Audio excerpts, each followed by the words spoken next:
Suami saya menyerahkan kode pintu rumah kami kepada ibunya, lalu membiarkan dia dan adik iparnya masuk membawa koper seperti perampok. Saat saya pulang, dua wanita itu sudah duduk di sofa rumah saya, menonton televisi, mengunyah keripik, dan menyuruh saya pergi. Mereka tidak tahu satu hal. Apartemen ini saya beli dengan keringat 7 tahun, dan saya menyimpan 75 lembar kwitansi sebagai bukti. Halo, sahabat. Selamat datang kembali di kanal kami. Kisah hari ini tentang seorang perempuan yang dianggap mesin uang oleh keluarga suaminya. Sampai ia membuka map biru yang sudah ia siapkan diam-diam selama bertahun-tahun. Silakan duduk, siapkan teh hangat, dan dengarkan sampai akhir. Nama saya Maya, 32 tahun. Saya bekerja sebagai desainer interior di sebuah biro arsitektur di Jakarta. Sudah 7 tahun saya menggambar denah dan begadang menyelesaikan proyek demi proyek. Penghasilan saya tinggi, tetapi statusnya tetap pekerja lepas. Satu kata itu nanti mengubah seluruh hidup saya. 3 tahun lalu, di sebuah kantor agen properti di Depok, saya duduk sambil menggenggam buku tabungan. Di dalamnya tersimpan seluruh hartaku. Uang muka apartemen 2 kamar yang saya impikan sejak lulus kuliah. Agen properti itu bertanya, sertifikatnya nanti atas nama siapa? Bu, Reza menggenggam tangan saya. Maya, pakai namaku saja. Aku karyawan tetap. Skor kreditku tinggi. Kalau nanti kita ajukan pinjaman renovasi, bunganya bisa paling rendah. Dokumennya juga jauh lebih gampang. Ayah saya meletakkan berkas di meja dengan bunyi keras. Reza, uang mukanya Maya yang bayar. Cicilan KPR-nya juga Maya. Masa pakai namamu? Omongan macam apa itu? Reza melompat berdiri, menunduk sopan. Ayah, ini murni demi menghemat bunga. Syarat KPR untuk pekerja lepas itu sangat ketat. Kalau pakai nama saya, kita hemat puluhan juta. Ayah menatapnya tajam. Menghemat bunga? Amit-amit kalau terjadi sesuatu secara hukum. Rumah ini jadi milikmu. Maya tidak punya jaring pengaman. Beli rumah pakai uang sendiri. Tapi masukkan nama anak ini. Apa otakmu sudah tidak waras? Saya memegang lengan ayah.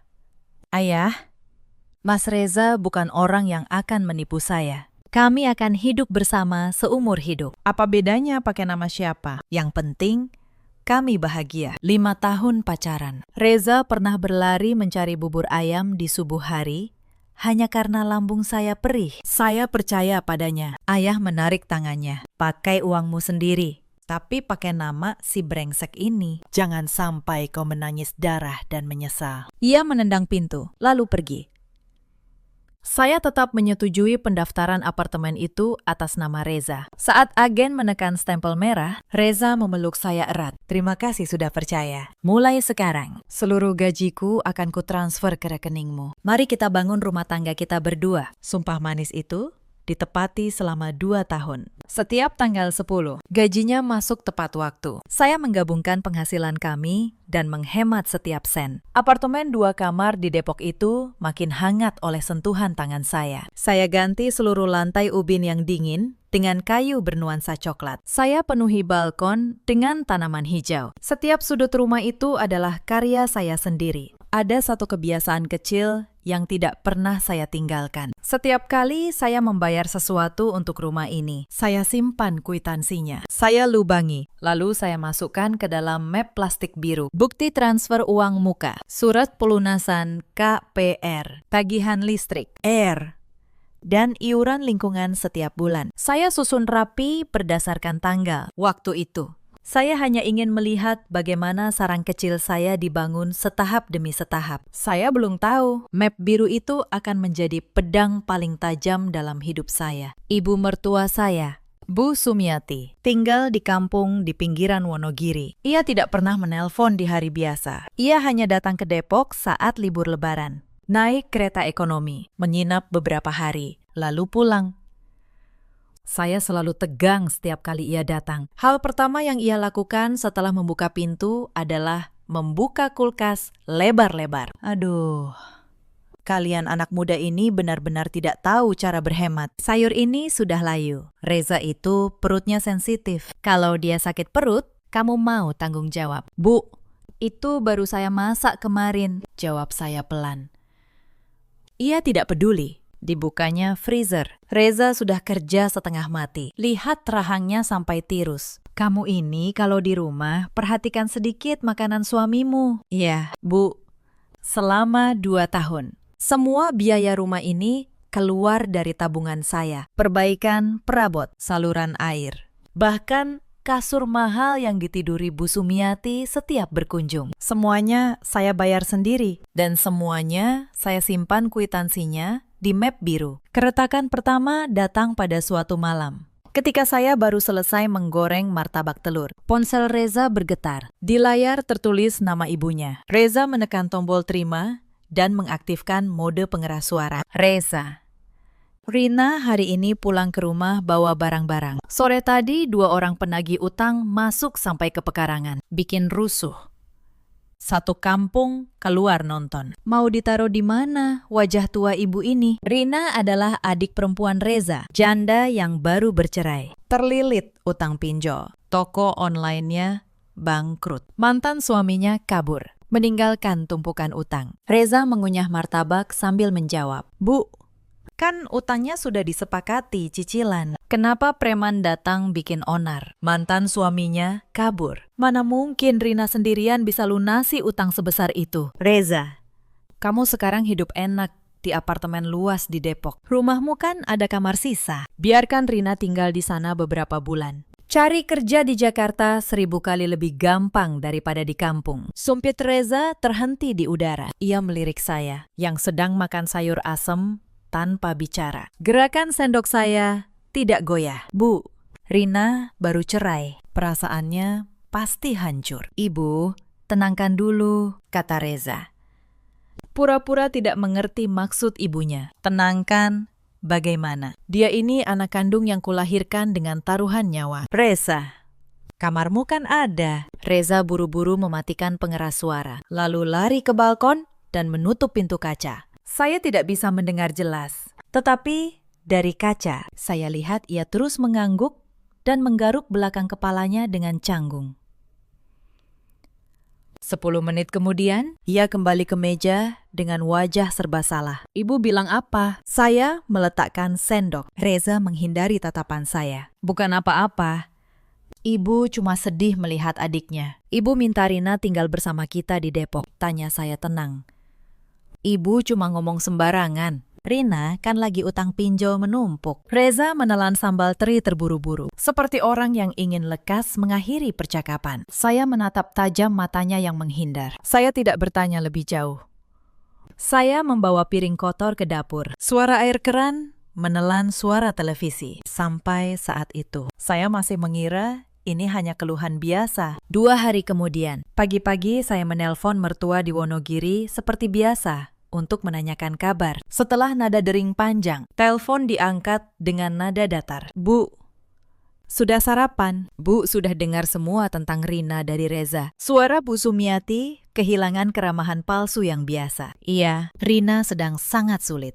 Para penagih terus menusuk. Minggu depan barang-barang Rina akan ibu kirim duluan lewat paket. Tolong tampung dia di rumahmu beberapa bulan. Kalau dia sudah dapat kerja dan bisa bayar utang sedikit-sedikit, ibu suruh dia cari kos dan pindah. Tangan saya yang sedang memasukkan kaki ke sepatu membeku.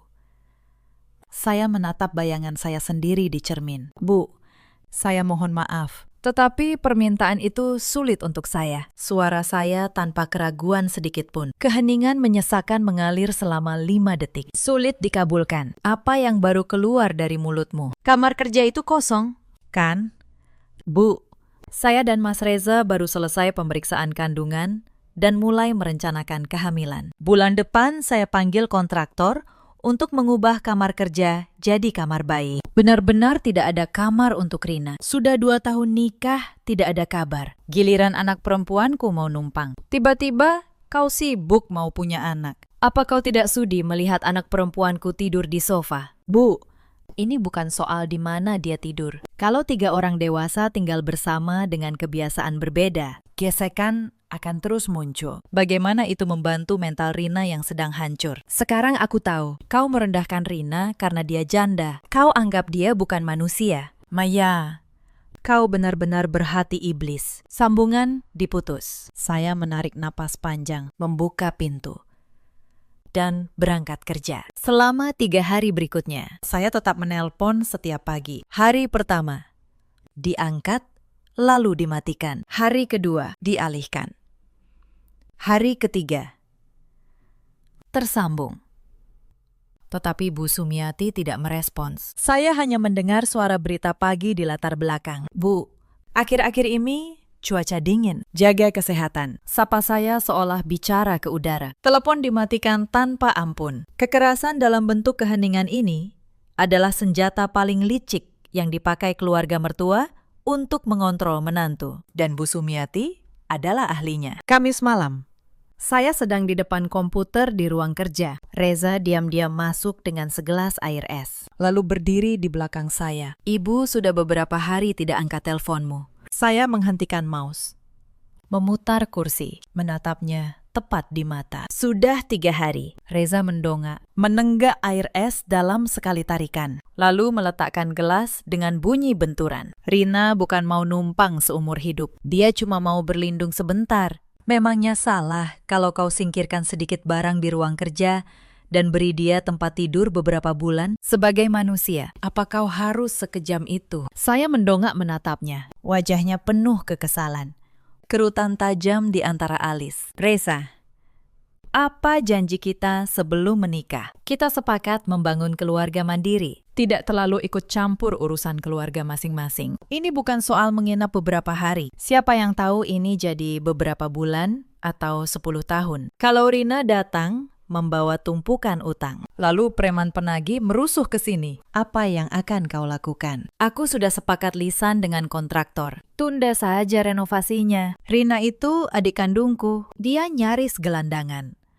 Ibuku sampai memohon, membuang harga diri pada menantu. Tapi kau malah mengusirnya. Reza, ini soal batas yang jelas. Rina sudah dewasa. Masalah hidupnya harus dia selesaikan sendiri. Kenapa kekacauan itu ditarik masuk ke rumah kita? Aku butuh tempat aman untuk bekerja dan merencanakan kehamilan. Detik Rina menginjak rumah ini, pagar pelindung kita akan hancur. Pagar pelindung. Kau berani mengajariku sekarang? Dia itu ibuku dan adik perempuanku. Apa kau harus menarik garis batas seperti memperlakukan orang asing? Bagus. Kalau keluargaku cuma jadi batu sandungan di hidupmu yang hebat, aku tidak akan mengganggumu. Hiduplah sendiri. Reza menghentakkan kaki, menyerbu masuk ke kamar tidur utama. Belum genap 1 menit, ia keluar memeluk bantal dan selimut, lalu membanting dirinya di sofa ruang tamu, membelakangi ruang kerja saya. Saya berdiri di ambang pintu, menatap punggung sempit suami saya yang meringkuk seperti anak kecil. Saya tidak membujuknya. Saya tidak meminta maaf. Saya mematikan lampu utama, menyisakan 1 lampu tidur temaram, lalu masuk ke kamar dan mengunci pintu. Perang dingin suami istri resmi dimulai. Selama seminggu, kesunyian berat menyelimuti apartemen. Reza pergi setiap subuh, pulang larut tanpa menatap saya. Setiap malam, ia menelpon keluarganya di Wonogiri berjam-jam. Suami yang begitu peduli menghapus air mata ibu dan adiknya. Justru menganggap istri yang tidur di bawah atap yang sama sebagai orang asing. Saya pun tidak mau kalah. Saya tetap bekerja, memasak dengan sepenuh hati. Kalau Reza tidak menyentuhnya, saya makan sendiri. Saya kira tarik ulur ini akan berakhir saat Reza menyerah karena sakit punggung tidur di sofa. Tetapi saya terlalu meremehkan daya juang Bu Sumiati. Selasa sore, jadwal kerja saya kosong karena proyek dadakan dibatalkan. Saya pulang lebih awal. Tiba di apartemen sekitar pukul 3:30. Pintu lift terbuka. Saat hendak menekan kode kunci, saya berhenti. Penutup kunci digital itu terbuka lebar. Ada bekas sidik jari orang lain. Saya menekan kode, mendorong pintu. Begitu melangkah masuk, saya membeku seperti patung. Lantai pintu masuk, yang biasa saya gosok sampai mengilap, kini penuh jejak kaki berlumpur. Di tengah lorong, 2 koper raksasa merah muda terletak seperti barikade. Di atasnya bertumpuk 3 karung plastik biru. Di sebelahnya, sepasang sepatu hitam butut milik Bu Sumiati dan sepasang sepatu olahraga wanita murahan yang belum pernah saya lihat. Dari ruang tamu, terdengar tawa berlebihan dari acara televisi. Saya melepas sepatu, melangkah masuk. Bu Sumiati duduk di posisi utama sofa, menggenggam remote. Rina duduk bersila di karpet, mengunyah keripik dengan suara berisik. Mendengar langkah saya, keduanya serempak menoleh. Saya tidak melirik Rina. Saya menatap Bu Sumiati dengan pandangan yang memancarkan amarah dingin. Bu, ada urusan apa datang tanpa mengabari? Dan bagaimana ibu bisa masuk ke sini? Suara saya tanpa gejolak sedikit pun. Bu Sumiati melempar remote ke meja kaca, bersandar angkuh, mengangkat dagu tinggi. Bagaimana kami bisa masuk? Anakku yang memberi kodenya. Memangnya sejak kapan ibu mertua masuk ke rumah anak laki-lakinya sendiri harus minta izin menantu? Saya melirik tumpukan barang, lalu menunduk menatap Rina yang berpura-pura bisu. Rina, kemasi barang-barangmu sekarang juga. Karena sudah sore, tidurlah di hotel. Dan besok pagi, naik kereta kembali ke Wonogiri. Biaya hotelnya saya yang bayar. Tangan Rina yang sedang mengambil keripik berhenti di udara. Ia melirik takut-takut ke arah ibunya. Tidak berani bergerak. Kau, memangnya? Kau ini siapa? Berani-beraninya mengusir anakku ke jalanan. Aku sudah bilang jelas, Rina akan tinggal di sini sementara. Bu, minggu lalu saya sudah menolak dengan tegas lewat telepon. Ini rumah tangga saya dan Mas Reza. Saya sama sekali tidak mengizinkan Rina tinggal di sini. Tepat saat itu, terdengar bunyi klik dari kunci pintu depan. Reza menerobos masuk dengan napas terengah, melihat 3 wanita berhadapan. Wajahnya pucat. Tas kerja, kulitnya masih di tangan. Sudah pasti ia lari dari kantor begitu mendapat kabar keluarganya menginvasi rumahnya. Saya menoleh, menatap tajam ke arahnya. Mata saya sedingin es. Kau memberikan kode pintu pada ibumu, membiarkan mereka masuk seperti perampok rumah kosong. Inikah caramu menyelesaikan masalah? Singkirkan barang-barang itu, keluar sekarang juga. Ini peringatan terakhir. Aku tidak akan mengizinkan adikmu masuk ke rumah kita. Reza mematung. Ia menatap ibunya yang berwajah keras. Lalu istrinya yang sedingin es. Keringat dingin mengucur. Ia menelan ludah dan tas kerjanya jatuh ke lantai. Maya, ibuku sudah susah payah menarik barang berat ini jauh-jauh dari Wonogiri. Kalau kau mengusir mereka sekarang, bagaimana nasib mereka? Bisakah kita makan dulu? Bicara baik-baik.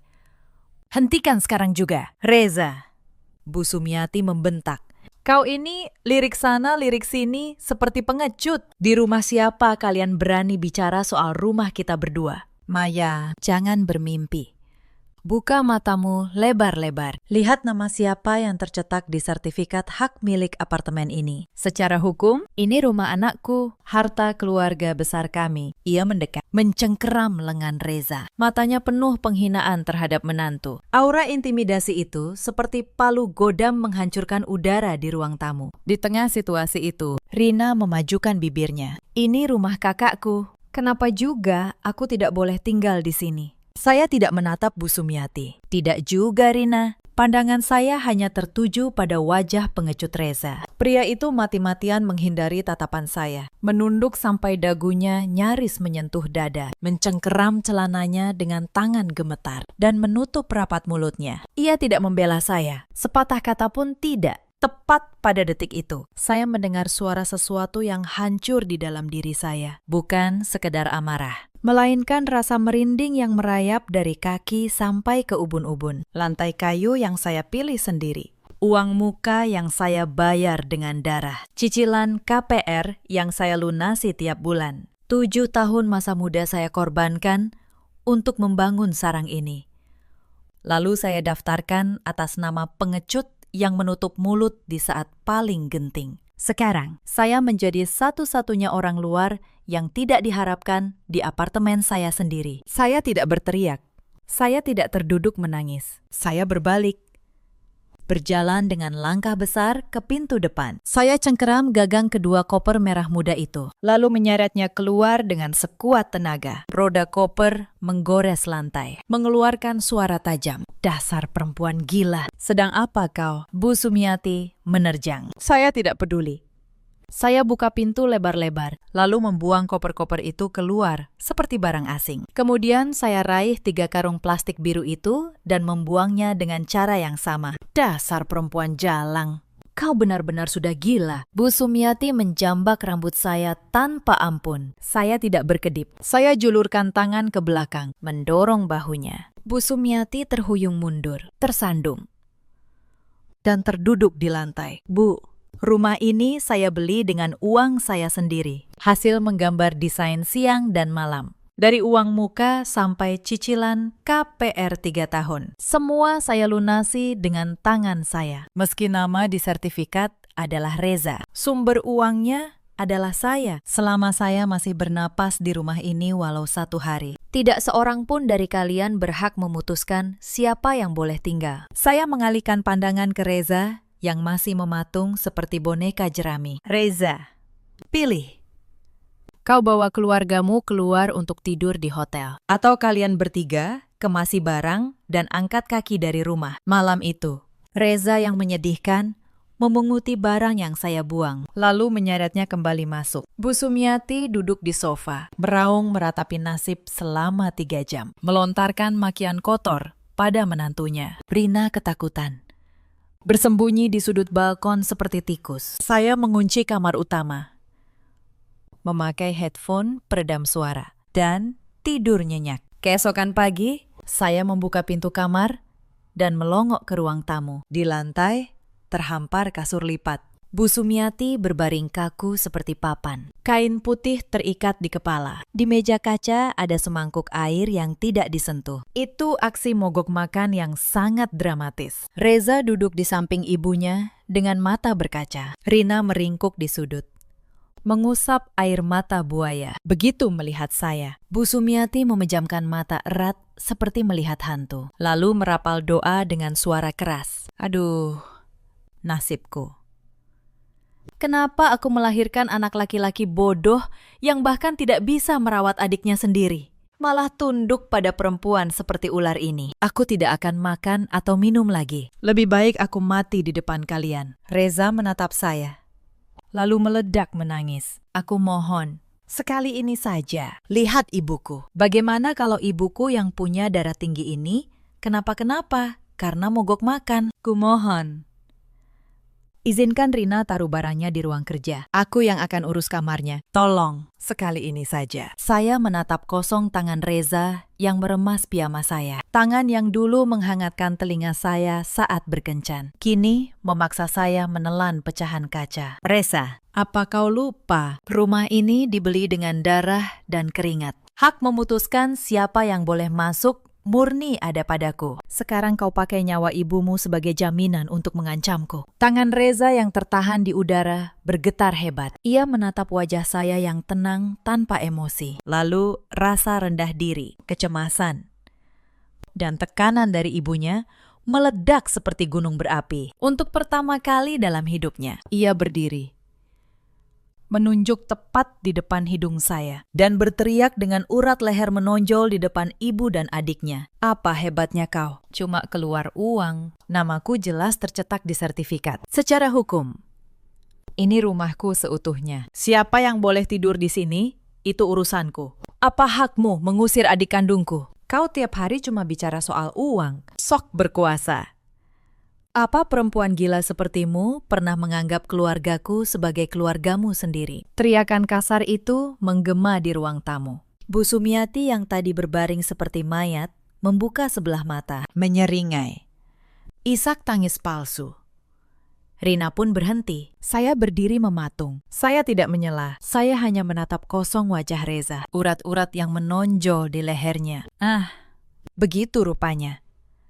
Anehnya, hati saya justru menjadi sangat tenang. Rasa tidak terima yang menggerogoti hati saya selama Perang Dingin. Semuanya menguap seperti fata morgana, tepat pada detik Reza menggonggong. Secara hukum, ini rumahku. Saya tadinya berpikir saya sedang berjuang mempertahankan batas akal sehat sebagai suami istri. Ternyata pihak seberang sejak awal tidak pernah peduli batas apapun. Di mata keluarga ini, saya bukan menantu yang pantas dihormati. Saya hanyalah mesin ATM berjalan yang bodoh, yang datang membawa rumah. Dan kapan saja bisa dibuang seperti pembantu. Aku mengerti, kata saya.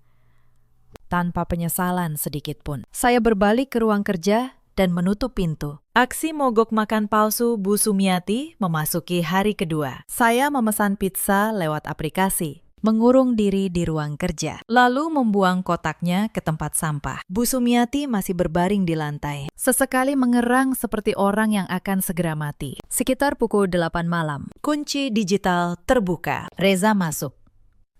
Belum melepas jas kerja. Dari tasnya, ia mengeluarkan 2 lembar kertas penuh tulisan hitam, lalu meletakkannya kasar di meja makan. Saya keluar dari ruang kerja, mengamatinya dalam diam. Tatapan Reza penuh niat licik untuk memaksa saya menyerah. Maya, usia ibuku sudah di atas 70. Sudah mogok makan sampai berbaring begitu. Kau mau terus adu gengsi? Tidakkah kau mau mengalah satu langkah? Kalau kau seegois ini dan tidak mau menerima keluargaku, mari kita akhiri saja pernikahan ini. Tanda tangan. Ia menunjuk kertas dengan dagunya. Itu surat kesepakatan cerai dan pembagian harta Gonogini. Saya menoleh ke ruang tamu. Bu Sumiati yang tadi terkapar seperti mayat, kini sudah setengah duduk.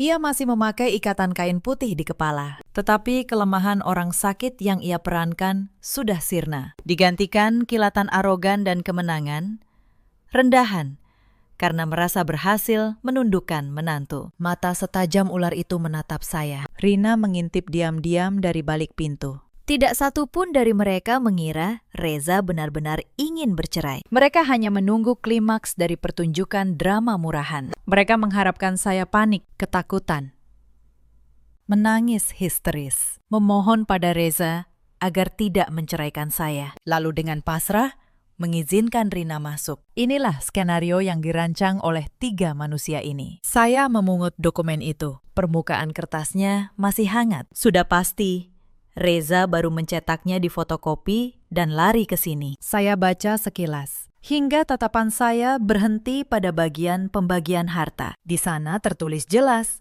apartemen di Depok yang menjadi tempat tinggal bersama akan diserahkan kepada pihak suami, Fareza, dan kedua pihak tidak akan menuntut pembagian harta bersama lainnya. Sudut bibir saya yang terkatup perlahan terangkat. Saya tidak tahan dan mendengus tertawa. Tawa dingin itu merobek kesunyian ruang tamu. Kau sudah gila? Apa yang lucu sampai kau senyum begitu? Saya tidak menjawab. Saya berjalan ke laci, menarik spidol hitam tebal, lalu kembali ke meja. Tidak ada keraguan.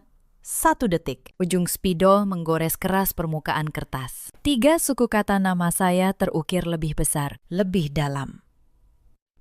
Lebih jelas daripada tanda tangan manapun. Saya lempar spidol itu, berbalik tanpa ragu, dan melangkah tegak ke pintu depan. Saya ambil tas kerja saya, lalu memasukkan kaki ke sepatu. Otot wajah Reza membeku. Ia menatap bergantian antara surat cerai yang sudah saya tanda tangani, dan punggung saya yang sudah memegang gagang pintu. Kamu. Reza membuka mulut terbata. Saya membuka pintu, memutar kepala, melempar tatapan datar pada Bu Sumiati dan Rina. Aku sudah tanda tangan, tidak perlu drama lagi. Pintu depan tertutup dengan kesunyian mematikan. Bu Sumiati menarik kain putih dari kepalanya. Mulutnya menganga. Tetapi tidak ada suara keluar. Skenario yang mereka yakini sempurna, hancur berkeping-keping, hanya dengan 1 langkah dari saya. Saya berjalan ke lift. Napas saya luar biasa tenang. Tidak ada isak tangis. Sebaliknya, saat saya melempar surat cerai itu ke meja, belenggu berat bernama keluarga mertua yang menindas bahu saya selama 2 tahun, terasa lepas selamanya. Setelah keluar dari kompleks, saya memanggil taksi ke Kebayoran, Jakarta Selatan, Pakistan. Saya sebutkan alamat rumah orang tua saya, lalu bersandar dalam-dalam. Saya memasukkan tangan ke tas kerja. Ujung jari saya menyentuh tekstur kaku dari map plastik biru. Itu map yang sengaja saya siapkan di tas sepulang kerja hari ini. Sebenarnya, pada detik saya membuka pintu dan melihat 2 koper merah muda serta kunci yang dibobol tanpa izin. Saya sudah membuat semua keputusan ini. Taksi berhenti di gang sempit perumahan tua. Saya keluarkan kunci dan membuka pintu pelan-pelan. Di ruang tengah hanya ada 1 lampu dinding temaram. Mendengar suara kunci, pintu kamar terbuka. Ibu saya melangkah keluar, lalu terhenti, melihat saya membawa map biru. Ibu tidak bertanya apapun. Ia hanya berbalik dan masuk ke dapur. 5 menit kemudian, ibu keluar membawa semangkuk sup ayam hangat yang mengepul. Makanlah selagi hangat. Suara ibu pelan dan penuh sayang. Saya memeluk mangkuk hangat itu dengan kedua tangan. Panasnya meresap ke darah saya yang beku oleh angin malam. Saya menyeruput kuah kaldu sedikit demi sedikit. Rasanya sedikit pedas oleh merica, tetapi sangat menenangkan. Pintu kamar terbuka. Ayah keluar, melirik saya. Lalu menatap jam dinding yang menunjuk pukul 11 malam. "Sudah kau cap?" tanya ayah. Menarik kursi. Duduk. Saya sudah tanda tangani surat cerainya. Otot wajah ayah berkedut. Ia tidak terkejut. Tidak juga marah.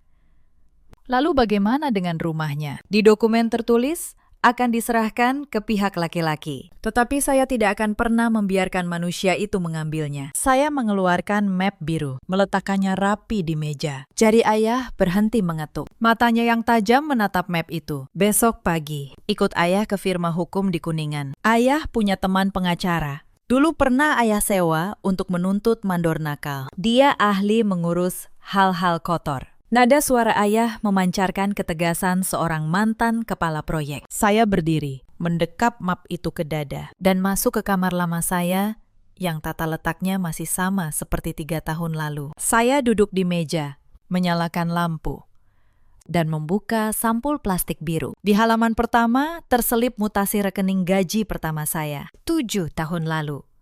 Saldo yang saya kumpulkan demi uang muka apartemen. Bahkan dengan menghemat uang makan. Di tengah, bukti transfer dalam jumlah besar. Uang hasil keringat saya setelah memenangkan proyek komersial dengan begadang 15 hari penuh. Begitu uang masuk, saya langsung transfer ke rekening KPR untuk melunasi pinjaman dan bunga 3 tahun. Di halaman terakhir, tagihan iuran lingkungan bulan ini yang baru saja saya lubangi sepulang kerja. Ujung jari saya mengelus permukaan kertas. 75 lembar kwitansi ini dulunya adalah buku harian saya membangun keluarga kecil yang indah. Tetapi sekarang, sudut-sudut tajam kertas ini telah berubah menjadi pedang paling mematikan di tangan saya. Keesokan pagi, setelah macet Jakarta yang seperti neraka mereda, saya dan ayah duduk di ruang rapat luas sebuah firma hukum di Kuningan. Pria di seberang kami adalah pengacara senior berambut putih, memakai kacamata baca. Pak Tono namanya. Ia membolak-balik lembaran dalam map biru satu persatu dengan jari-jarinya. Hanya terdengar suara gemerisik kertas. Setelah 30 menit, Pak Tono melepas kacamata, memijat pelipis, dan menghela napas. Bu Maya, saya menangani gugatan harta Gonogini sudah 30 tahun. Tetapi baru kali ini saya melihat klien yang membuktikan sumber dana dan aliran uang sesempurna ini, tanpa satu celah pun. Mulai dari akumulasi dana sebelum menikah, jalur transfer untuk uang apartemen, hingga bukti pelunasan setiap bulan. Semuanya cocok seperti roda gigi. Bahkan kwitansi toko material pun Anda simpan. Hebat. Apakah saya bisa merebut rumah itu kembali menurut hukum? Tanya saya. Menurut hukum perdata, kepemilikan berdasarkan nama di sertifikat. Namun, dalam gugatan Gonogini, yang paling dipertimbangkan pengadilan adalah sumber dana real. Meski apartemen ini atas nama Fahreza, terbukti jelas seluruh dana ditarik dari rekening pribadi Anda. Fahreza tidak mengeluarkan uang sepeser pun. Pasal kesepakatan cerai yang Anda tanda tangani karena emosi itu sangat tidak adil. Kita punya landasan kuat membantahnya. Saya duduk lebih tegak. Saya menatap kwitansi yang tersebar di meja, lalu menelan ludah. Berapa lama prosesnya? Sidang pokok bisa berbulan-bulan. Tetapi yang paling penting sekarang adalah mengunci rumah itu agar mereka tidak bisa menjual atau menjadikannya jaminan utang. Siang ini juga saya ajukan permohonan sita jaminan ke pengadilan. Singkatnya, Kita bekukan apartemen itu sampai putusan akhir. Mereka tidak bisa menjual 1 meter persegi pun, tidak bisa mengubah nama pemilik, tidak bisa menjadikannya jaminan. Rumah itu akan jadi cangkang kosong di tangan mereka. Sita jaminan. Saya mengulang pelan. Pemblokiran total. Silakan tanda tangan. Lalu, mesin pengadilan mulai bekerja. Saya menerima pulpen logam yang berat. Pulpen murahan yang saya pakai mencoret surat tadi malam terasa ringan. Tetapi, pulpen ini terasa berat, memancarkan beban dingin. Saya ukir huruf demi huruf nama saya di bawah surat permohonan. Di saat yang sama, di apartemen Depok, sinar matahari pagi menembus kaca jendela ruang tamu, menyinari lantai kayu. Bu Sumiati menggeliat bangun dari kasur king di kamar utama. Sensasi kasur premium seharga belasan juta yang menopang tubuhnya terasa luar biasa nyaman. Ranjang batu yang berderit di kampung itu sudah lama harus kubuang, pikirnya sambil menyeringai. Ia memakai sandal yang dulu disusun rapi oleh saya, lalu berjalan santai ke ruang tamu. Reza sudah berangkat kerja. Rina, matahari sudah tinggi. Cepat bangun. Bu Sumiati menggedor pintu ruang kerja. Pintu terbuka. Rina yang rambutnya berantakan seperti sarang burung, menggaruk kepala dan menguap. Aduh, Ibu, masih pagi. Kenapa ribut sekali? Kau masih tidur. Cepat seret koper-kopermu dari pintu depan. Masukkan ke kamar ini.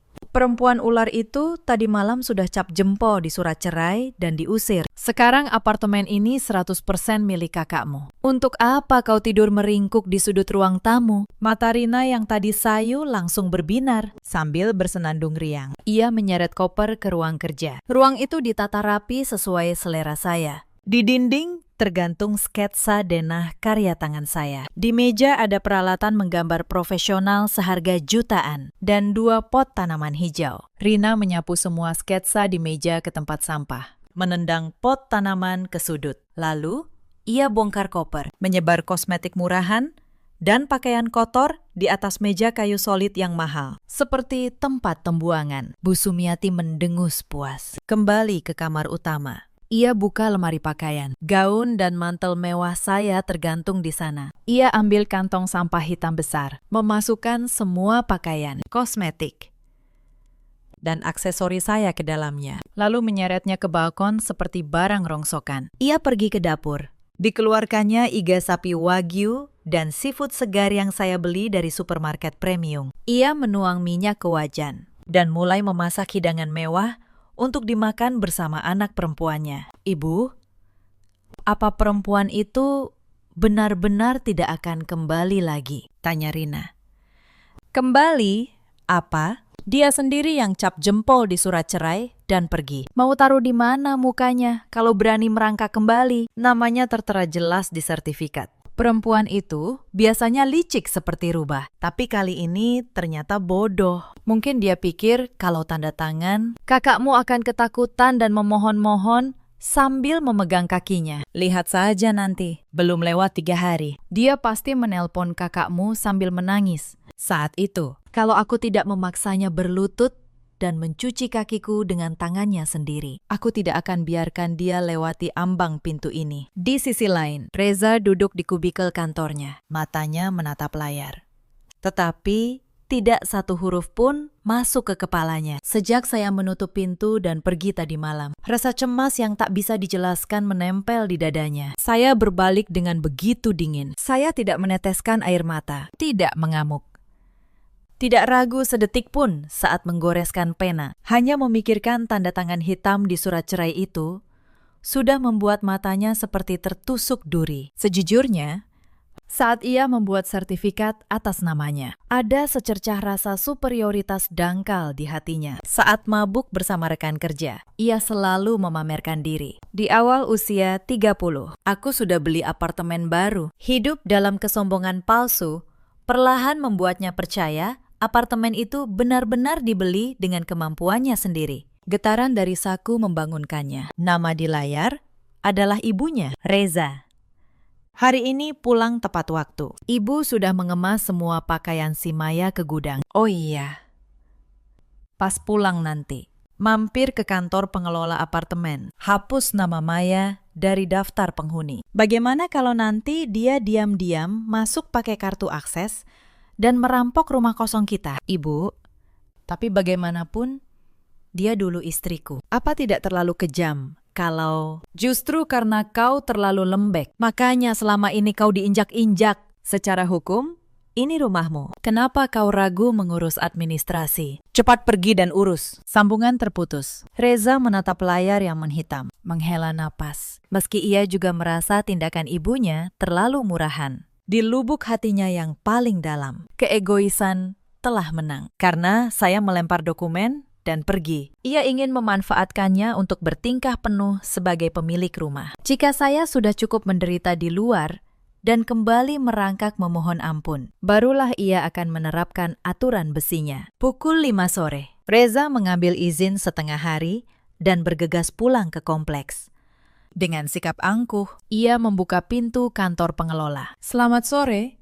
Saya kepala keluarga unit Tower 15 nomor 92. Saya ingin perbarui data penghuni. Tolong hapus nama Maya dari daftar dan blokir kartu akses parkirnya. Reza mengeluarkan KTP dan menyodorkannya seperti melempar barang. Bapak pengelola menerima KTP, mengetik beberapa kali, lalu mengernyitkan dahi. Bapak Fahreza, informasi penghuni unit ini di sistem kami tidak dapat diubah sama sekali. Jangankan menghapus anggota keluarga, pencabutan kartu akses pun terkunci. Omong kosong apa ini? Pukul 2 siang tadi, kami menerima surat tembusan dari pengadilan. Aset properti unit ini telah dikenakan status sita jaminan. Apartemen ini sedang dalam sengketa hukum. Seluruh hak pemanfaatannya dibekukan. Bapak pengelola memutar monitornya, menunjuk kotak peringatan merah. Dibekukan. Dibekukan bagaimana? Ini rumahku, atas namaku sendiri. Siapa yang berhak membekukan rumah orang sembarangan? Reza berteriak, membuat warga lain yang mengantri menoleh. Bapak, lihat layar ini. Nama pemohonnya adalah Ibu Maya. Ini perintah penyitaan dari pengadilan. Pihak pengelola tidak berwenang mengubahnya. Silakan sewa pengacara dan selesaikan di pengadilan. Bapak pengelola menyorongkan KTP Reza kembali dengan tangan gemetar. Reza mengambilnya. Telapaknya basah keringat dingin. Kakinya lemas. Ia berjalan terhuyung keluar, duduk lemas di bangku taman, lalu dengan jari gemetar menekan nomor saya. Nada sambung berbunyi puluhan kali sebelum beralih ke mesin penjawab. Halo, Maya, rencana kotor apa yang kau mainkan di belakangku? Aset dibekukan pengadilan. Omong kosong apa ini? Suara saya menakutkan justru karena begitu tenang. Dari seberang terdengar suara klik mouse. Saya sedang menggambar desain di kantor. Seolah tidak terjadi apa-apa. Itu hanya proses legal untuk merebut kembali hak asliku yang dibeli dengan darah. Fareza, karena aku membiarkanmu hidup dalam ilusi bodohmu. Kau jadi besar kepala, lantai kayu yang kau injak, ubin kamar mandi, Rp1, tagihan air. Semuanya keluar dari rekeningku. Kalau kau sudah puas main peran pemilik rumah yang dibeli dengan uang orang lain, bukankah saatnya kau bangun dari mimpimu? Kau menipuku. Surat cerainya kau sendiri yang cap jempol. Kalau rumah ini diserahkan atas namaku. Surat cerai. Kalau kau anggap itu berharga, bawa saja ke depan hakim. Kau memerasnya dengan ancaman mogok makan murahan ibumu. Padahal tidak menyumbang Rp1 pun. Lihat sendiri, apakah kontrak tidak adil itu berlaku atau jadi sampah di pengadilan? Tapi kita ini suami istri, apa kau harus sekejam ini? Detik ibumu menerobos masuk, detik kau diam membisu. Hubungan kita sudah tamat. Telepon ditutup tanpa ampun. Reza mencengkeram ponsel erat, kakinya kehilangan tenaga. Ia jatuh terduduk. Kenyataan bahwa surat murahan yang ia yakini sebagai jaminan kuat, ternyata di mata saya hanya tisu untuk mengelap ingus. Kini menusuk sampai ke sumsum tulang. Fareza tidak ingat bagaimana ia menyeret kaki sampai di depan pintu unit. Begitu membuka pintu, aroma ikan goreng tercium kemana-mana. Bu Sumiati sedang bersenandung membawa piring ikan dari dapur. Melihat Reza pucat seperti mayat, ia terkejut. Ya ampun, kenapa mukamu? Tidak bisa. Rumah ini sudah. Maya mengajukan sita jaminan ke pengadilan. Sekarang kita bahkan tidak bisa mengubah satu kenop pintu pun di rumah ini. Apa katamu? Atas hak apa? Perempuan gila itu membekukan rumah orang. Ini rumahmu, namamu, tertulis di hak milik. Cepat lapor polisi. Penjarakan perempuan berhati ular itu. Hentikan omong kosongmu, Bu. Reza meledak. Lapor polisi? Pakai bukti apa? Uang muka apartemen ini, dia yang bayar tunai. 3 tahun cicilan bank dia bayar dari rekeningnya. Aku cuma pecundang yang bahkan tidak tahu berapa tagihan iuran bulanannya. Kalau aku diseret ke depan hakim, apa? Aku punya satu bukti pun untuk membuktikan ini rumahku setelah memuntahkan amarah terakhir. Reza jatuh tersungkur di kursi, mengacak rambut dengan kedua tangan. Kesunyian mencekik menyelimuti ruang tamu. Hanya tawa murahan dari iklan TV yang terdengar seperti mengejek mereka. Bu Sumiati membeku seperti batu. Tiba-tiba, ia berlari terpincang ke meja, menyambar ponsel. Menekan tombol panggil dengan jari gemetar. Telepon tersambung sebelum nada dering kedua. Maya. Perempuan jalang, apa kau tidak takut azab? Mau melempar keluarga kami ke jalanan. Batalkan pemblokirannya sekarang juga, Bu. Ini hari terakhir saya membiarkan ibu memanggil saya dengan sebutan apapun. Besok pagi, pengacara saya akan mendaftarkan gugatan pembatalan kesepakatan harta dan pengalihan hak milik ke pengadilan. Surat panggilan sidang akan dikirim ke apartemen kebanggaan itu. Silakan terima dengan baik. Jangan mimpi, ini rumah anakku Reza. Soal rumah siapa ini? Silakan buktikan di depan hakim. Oh, dan sebelum kalian diusir keluar, tolong bersihkan kloset kamar mandi utama dengan benar. Itu kloset pintar mahal yang baru saya beli. Telepon diputus. Layar di depan mata Bu Sumiati menggelap. Tenaga dari kedua lututnya hilang. Ia jatuh terduduk. Aroma sedap ikan goreng kini berubah menjadi bau busuk yang menusuk hidungnya. Baru sekarang ia sadar sampai ke lubuk hati. Sasaran yang ia usir dengan teater mogok makan itu bukanlah menantu yang bisa dijadikan samsak. Yang ia tendang adalah mesin pencetak uang yang sebenarnya. Pilar beton kokoh yang melindungi mereka dari badai. Dan sekarang, pilar raksasa itu telah rubuh karena tendangan murahan mereka sendiri. 1 bulan kemudian, di ruang mediasi pengadilan. Saya duduk tenang di sisi kanan meja. Pak Tono berdiri kokoh di samping saya. Di seberang, sisi Reza kosong. Ia bahkan tidak punya uang menyewa pengacara, apalagi 1 lembar kwitansi sebagai bukti. Hakim mediator menatap 2 tumpukan dokumen yang ketebalannya sangat kontras. Dokumen pihak saya adalah salinan sempurna semua bukti perbankan dari map biru. Disajikan dalam infografis elegan. Tanggal, nominal, nomor rekening. Semuanya jelas. Sebaliknya, dokumen pihak Reza hanyalah selembar fotokopi hak milik dan beberapa struk kartu kredit di minimarket senilai beberapa puluh ribu rupiah. Benar-benar menyedihkan. Pihak tergugat, Fareza, apakah Anda memiliki sanggahan terkait bukti sumber dana real yang ditunjukkan penggugat? Tanya hakim.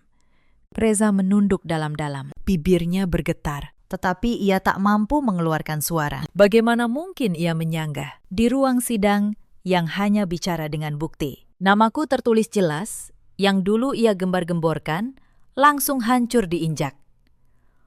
Bukti aliran dana yang absolut. Karena pihak tergugat tidak dapat membuktikan kontribusi finansial apapun atas pembelian properti ini. Majelis mengakui hak real dan absolut atas properti ini berada di tangan Ibu Maya. Itu berdasarkan jurisprudensi dan bukti sempurna dari penggugat. Namun, dengan mempertimbangkan masa pernikahan yang telah berjalan, kami ajukan usulan mediasi. Penggugat secara sukarela membayar kompensasi 5% dari harga pasar saat ini kepada tergugat.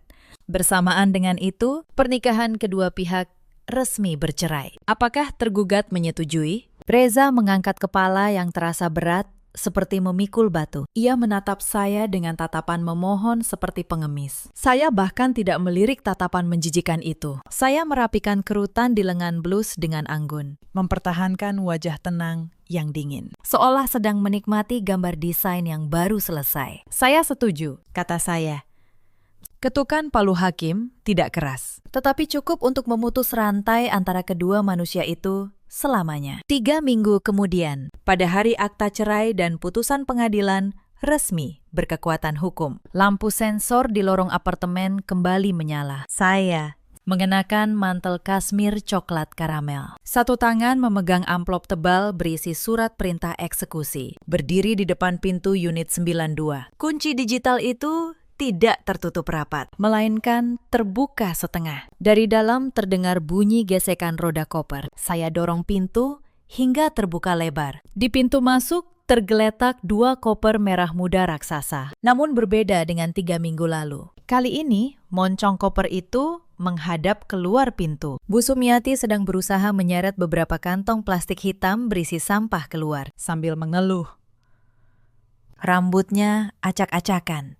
Wajahnya pucat kekuningan seperti mayat hidup. Kesombongannya saat duduk di kursi utama sofa sudah menguap. Melihat saya berdiri tegak di depan pintu, tubuh Bu Sumiati gemetar secara naluri. Ia menghindari tatapan dingin saya, menunduk dalam-dalam seperti tikus, dan buru-buru membuang kantong-kantong barangnya ke lorong luar. Rina yang menggendong ransel besar juga merangkak keluar, menempel ketat di belakang ibunya, menundukkan kepala, dan gemetar seperti burung puyuh ketakutan. Yang paling terakhir keluar adalah Reza. Di tangannya hanya ada sebuah tas kecil murahan yang ia beli sendiri selama 2 tahun ini. Ia benar-benar diusir dengan tangan kosong. Uang kompensasi 5% dari pengadilan itu tidak akan cukup, bahkan untuk menutupi separuh utang adiknya. Ia harus membawa ibu tua dan adik jandanya yang menyedihkan kembali ke kampung reot di Wonogiri. Tempat mereka bahkan tak bisa meluruskan kaki untuk tidur. Tepat sebelum melangkah keluar, langkah Reza terhenti. Ia berdiri di ambang pintu dengan tangan menyilang. Bibirnya bergetar saat menatap saya, yang memandangnya seperti melihat serangga. Sepertinya ia masih ingin melontarkan sesuatu. Entah alasan. Permintaan maaf. Atau penyesalan murahan. Namun saya tidak memberinya kesempatan untuk membuka mulut. Saya memutar tubuh menghadap mesin kunci digital, lalu menekan tombol ubah kode sandi dengan tegas. Bip, bip. Begitu 6 digit angka baru masuk, kunci digital mengeluarkan nada nyaring. Dalam kode baru ini, tidak ada lagi tanggal lahir Fahreza. Rumah ini telah terlahir kembali, menjadi benteng tak tertembus yang rahasianya hanya ada di kepala satu orang. Sang penguasa. Reza menelan ludah pahit, menundukkan kepala, dan dengan gontai diusir keluar gerbang. Saya membanting pintu apartemen, memblokir sepenuhnya suara langkah para pecundang itu dari luar. Pintu kamar utama terbuka. Ayah, dengan kemeja digulung sampai siku, keluar membawa kantong plastik besar. Ayah sudah mengumpulkan semua selimut dan spray bekas rubah tua itu. Langsung ayah buang. Kasur lipat di ruang kerja juga sudah ayah hancurkan. Nanti sore tukang rongsok datang mengangkut semuanya. Saya berjalan ke ambang pintu ruang kerja. Ruangan yang sebelumnya dijadikan tempat sampah oleh Rina, kini bersih kembali setelah melewati tangan cekatan ayah. Pot tanaman hijau kembali ke bingkai jendela, merentangkan daunnya. Meja kerja kayu solid digosok menyilap. Peralatan desain profesional tersusun rapi di tempat asalnya. Sekarang tempat ini duniamu sepenuhnya. Kalau mau begadang, menggambar, lakukan.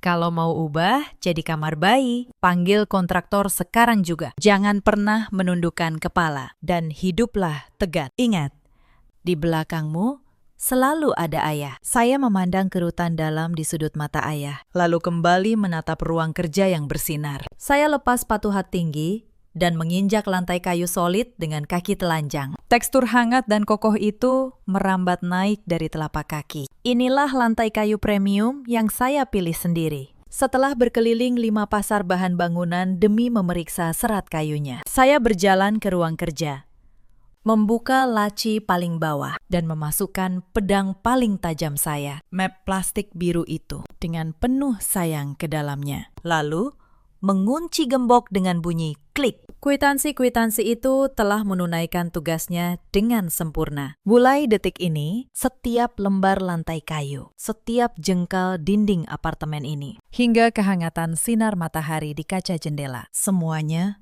menjadi milik saya. Tidak perlu lagi dibuktikan kepemilikannya dengan kwitansi apapun. Akhirnya, saya menemukan cahaya saya sendiri. Benteng yang saya bangun dengan pertempuran berdarah ini, saya pijak kokoh sebagai penguasa, yang posisinya tak tersentuh oleh siapapun. Cerita ini mengajarkan satu hal, kebaikan hati tanpa batas, yang jelas hanya akan mengundang orang untuk menginjakmu. Jangan pernah serahkan bukti kerja kerasmu ke tangan orang lain, hanya karena cinta atau rasa percaya. Dan jangan pernah diam saat harga dirimu diinjak-injak. Ada banyak perempuan di luar sana, seperti Maya dulu, membayar segalanya dengan keringat sendiri, tetapi menyerahkan namanya demi menyenangkan orang lain. Ada juga banyak suami seperti Reza yang lemah, menyembunyikan kesombongan palsu, dan diam membisu saat istrinya paling membutuhkan. Ada pula para ibu mertua yang menganggap menantu hanya sebagai mesin uang dan baru menyesal setelah pilar yang menopang mereka rubuh. Bu Sumiati dan Rina kembali ke kampung reot di Wonogiri, membawa utang yang tidak pernah lunas. Reza, dengan kompensasi yang tak seberapa, kehilangan rumah, istri, dan harga diri sekaligus. Sementara Maya berdiri tegak di rumah yang ia menangkan kembali dengan tangannya sendiri. Dalam hidup, kita selalu punya pilihan. Kita bisa terus diam dan dimanfaatkan, atau kita bisa menyimpan setiap bukti, menegakkan batas, dan berdiri sebagai penguasa atas hidup kita sendiri. Ceritakan kisah kalian di kolom komentar. Terima kasih sudah menemani sampai akhir. Semoga kalian selalu sehat dan menghabiskan malam yang hangat bersama keluarga.